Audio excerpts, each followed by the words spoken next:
لروجا سی هشت شنگال توشی مالویرانی بو لسر دست تیرورستن داعش و هزین سربازین وی دوری به هیچ براوانیه که شنگال چول کرو. زیراتری 350,000 کسان آواره بونو زیراتر جه 5,000 که چو جن بونه قربانی و مالبند چاره دهوکی که تینشمانی کردستان وکو هسکرم به برپرسارتیه. پلان هیا کار بو خلک شنگاله بکد. هەرچی زووە بەهانە و هاوکاری برای ئێزدەکانمان بکەن لە ئەوەی بگەڕێنەوە سەرماڵ و حالی خۆیان بتوانن دووبارە ژیان نشونوێ دەست پێ بکەنەوە و هەوڵی جدی بدرێت بۆ گەڕانەوەی ئەمانەی کە تا ئێستا بێسەر و شوێنن کە لە ژیان دامامن و گەڕان بە دوای ڕووفاتی ئێزدەکان و قەربووکردنەوەیان لە ڕووی مادی و معنەوی و ئەوانەی کە شەهید بوونە شەیدانیان بۆ دابین بکرێت چ لە حکوومەتی عێراقی بیان لە حکوومەتی هەرێمی کوردستان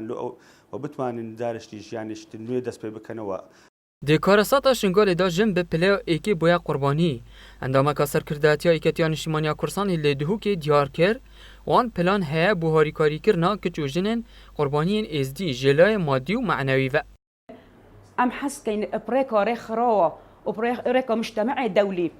كو دعم وان جنابه تكرن وتأهيلهم بتكن ناحية نفسية كو بشهم بردوام يبدا نجياني وك اكاتين اجتماعي كردستان وبلكي همو حزب ديجي من يدخل افريقيا بدنا بريك كو بشن في كراسة بسره خشكت ميت ازدي هاتي جوي قناخ بقناخ كوني بو برجيانك بردوام بو جنك بختور بریار بود دیوچون بهته کرن لسر هوکارن شکستنا شنگال و کسن خمسار بهینه دادگه کرن لی چاودیرک دیار دکت چه بهین گافن دلخوشکر نینن کان داخوازیاد دادگه کرنا او کسد بونه هوکارت کفنا شنگاره کان مثلا پاراسنانی دولتی کو چالاگوانت ازدی هر الروجت اولت فرمانی ورا داخواست کرد کان هند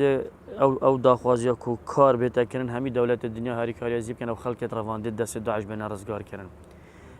گلک هوکار دیان گلک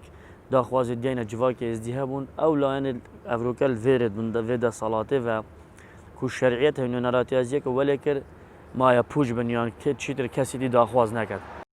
کارسات شنگار سالانه بیروری اوی دهه تساخ کرن و خلق توشی کارسات بویو در بدر بوی جاوری لانین پیوندی دارن دورین وان آوا بکن و قربوی ازیان وان بکن لیتان ها لدیف خواست وان کاربون نهاتیه کرن جدهو که بو بادینان